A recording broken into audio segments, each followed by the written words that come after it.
नमस्कार। आज हम लोग रूपक के भेद देखेंगे। मतलब जो नाटक है उसको रूपक भी कहा जाता है और उसके 10 भेद बताए गए हैं। तो आज हम उसी 10 भेद को पढ़ेंगे। तो हम एक एक करके सीधा 10 भेदों की बात करेंगे। मैं रूपक या नाटक को अब नहीं समझाऊंगी। अगर आप लोगों को समझना हो तो मेरी पुरानी वीडियोस देख सकते हैं, मैंने उसमें डाल दिया है। तो चलिए हम रूपक के भेदों को पढ़ते हैं। तो जैसा कि आप लोगों को पता है कि टोटल 10 रूप होते हैं उसके। तो पहला है नाटक। नाटक की कथा वस्तु प्रसिद्ध होनी चाहिए। नायक का चरित्र उदात्त होना चाहिए। उसका चरित्र प्रतिभा युक्त हो। नाटक सुख और दुख से उत्पन्न होता है। नाटक में 5 अंक से लेकर 10 अंक होते हैं। नाटक में एक ही रस प्रमुख होता है, चाहे वो वीर रस हो या श्रृंगार रस हो। तो यहाँ हम नाटक को देख रहे हैं। तो जो नाटक है उसकी हमेशा कथा वस्तु प्रसिद्ध रखनी चाहिए, जो लोगों को प्रभावित करे।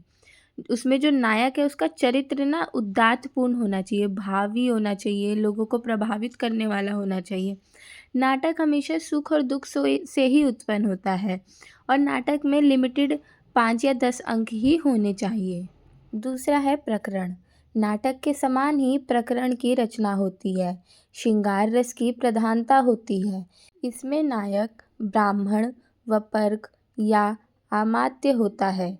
अन्य सभी योजनाएं नाटक के समान होती है। मतलब जो प्रकरण है ना, वो नाटक का ही एक रूप है। मतलब है तो रूपक के ही भेद, तो वो नाटक जैसा ही होता है। जब प्रकरण को लिखा जाता है तो उसको उसकी समानता नाटक जैसी होती है। तीसरा है भाण। भाण का इतिवृत्त काल्पनिक होता है। इसका नायक पवट या फिर धूतत होता है। इसमें एक अंक होता है और इसमें श्रृंगार अथवा वीर रस की प्रधानता होती है। मतलब जो भाण प्रकार का जो नाटक होता है उसकी जो कहानी होती है वो काल्पनिक होती है। इसमें नायक जो होता है वो राक्षस या फिर धूतत होता है, मतलब राक्षस ही होते हैं। और ये एक अंक का नाटक है और श्रृंगार और वीर की प्रधानता होती है। चौथा है व्यायोग। इसका इतिवृत्त युद्ध परक तथा प्रख्यात होता है। इसका नायक जो होता है वो राजरज्जक या देवता होता है। नायक मनुष्य भी हो सकता है। इसमें एक दनन की कथा होती है। इसमें स्त्री पात्रों की संख्या बहुत कम तथा पुरुष पात्रों की संख्या अधिक होती है। इसमें एक अंक होता है। इसमें कला एवं युद्ध का वर्णन होता है तथा श्रृंगार और हास्य रस को छोड़कर सभी रस होते हैं। मतलब जो ये व्यायोग है, इसकी जो कहानी होती है, कथा वस्तु होती है, वो युद्ध परक होती है, प्रख्यात होती है। इसमें या तो देवता नायक होते हैं या मनुष्य भी हो सकते हैं, परंतु जिनका चरित्र भव्य हो या फिर वो राजा हों। और ऐसे ही इसमें स्त्री पात्रों की जगह पुरुष पात्र ज़्यादा होते हैं और इसमें एक ही अंक होता है। और साथ ही साथ इसमें कला और युद्ध का वर्णन भी होता है और श्रृंगार और हास्य रस को छोड़ के सारे रस होते हैं। अगला है समवकार। यह 3 अंकों वाला होता है। इसमें नायक देवता या असुर होता है और जो इसका इतिवृत्त मतलब इसकी जो कथा वस्तु होती है वो इतिहास पर निर्धारित होती है। और इसमें वीर एवं रौद्र रस की प्रधानता होती है। मतलब ये नाटक केवल 3 अंकों का होगा। इसका जो नायक होगा वो देवता या असुर दोनों में से कोई भी हो सकता है। इसकी कहानी इतिहास से रिलेटेड होगी और इसमें वीर या फिर रौद्र रस की प्रधानता होती है। छठा है डिम। इसका इतिवृत्ति प्रख्यात होता है। इसमें देवता, यक्ष, राक्षस, गंधर्व, नाग, भूत, प्रेत, पिशाच आदि ऐसे 16 नायक होते हैं।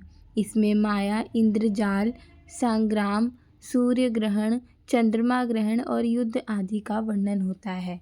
मुख्य रूप से रौद्र रस की प्रधानता होती है। मतलब एक तरीके से आप ये देखो तो इसमें भूत वाला मतलब हॉरर टाइप है कि इसमें भूतों की प्रधानता होती है। 16 नायक होते हैं जो भूत ही होते हैं। इसमें चंद्र ग्रहण, सूर्य ग्रहण जैसी चीज़ों को दिखाया जाता है और रौद्र रस की इसमें प्रधानता होती है। सातवां है अक्कड़। इसका नायक सामान्य पुरुष होता है। इसका कथानक इतिहास प्रसिद्ध होता है परंतु युद्ध पर आधारित होता है और यहाँ पर करुण रस की प्रधानता होती है। आठवां है प्रहसन। प्रहसन जो है वो हास्य व्यंग्य की प्रधानता वाला नाटक होता है। इसमें हास्य और व्यंग दोनों होगा कि हंसते हंसते व्यंग कर जाएंगे। और इसका जो कथानक होता है वो कवि की कल्पना पर आधारित होता है और इसमें एक अंक होता है। जब आप वो देखेंगे अंधेर नगरी भारतेंदु का, तो वो एक प्रहसन ही है। उसमें देखिए वो कैसे व्यंग कर रहे हैं उस समय की सत्ता पर, अंग्रेजी सत्ता पर, वो भी हंसाते हुए। तो इसलिए हास्य व्यंग्य की प्रधानता होती है। 9वां बिंदु है इहामृग। यहाँ का जो कथा वस्तु है वो मिश्रित होता है, मतलब थोड़ा काल्पनिक भी होता है, थोड़ा वास्तविक भी होता है।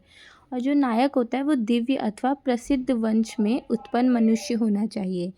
और यहाँ का जो मतलब इसमें इस नाटक में अंक जो होते हैं वो 1 अंक होगा या फिर 4 अंक के होते हैं। और इसमें वीर या फिर रौद्र रस की प्रधानता होती है। वीर और रौद्र रस में से किसी की भी प्रधानता हो सकती है। जो 10वां है वो है वीथी, इसको अंक वीथी भी कहा जाता है। यहाँ 1 अंक होता है जो कवि कल्पना की कथा वस्तु पर आधारित होता है। 1 या 2 पात्र होते हैं और श्रृंगार रस को मुख्य माना जाता है इस वाली नाटक में। तो ये थे हमारे टोटल रूपक के 10 भेद। मुझे उपरूपक के भेद अभी मिले नहीं हैं, मैं ढूँढूँगी, अगर मुझे किताब या फिर इंटरनेट पे कहीं मिलता है तो मैं कोशिश करूँगी कि मैं शाम तक वो अपलोड कर सकूँ, जिससे आप लोगों की सहायता हो सके। और बहुत सारे कमेंट आए हैं तो उसके लिए मैं क्षमा चाहती हूँ, मैं सारे नहीं बना पा रही हूँ क्योंकि मेरी भी परीक्षा आने वाली है, तो इस वजह से थोड़ा व्यस्तता है। तो आप लोग इससे काम चला लीजिएगा। अच्छी लगी हो तो लाइक अवश्य करें वीडियो को। धन्यवाद।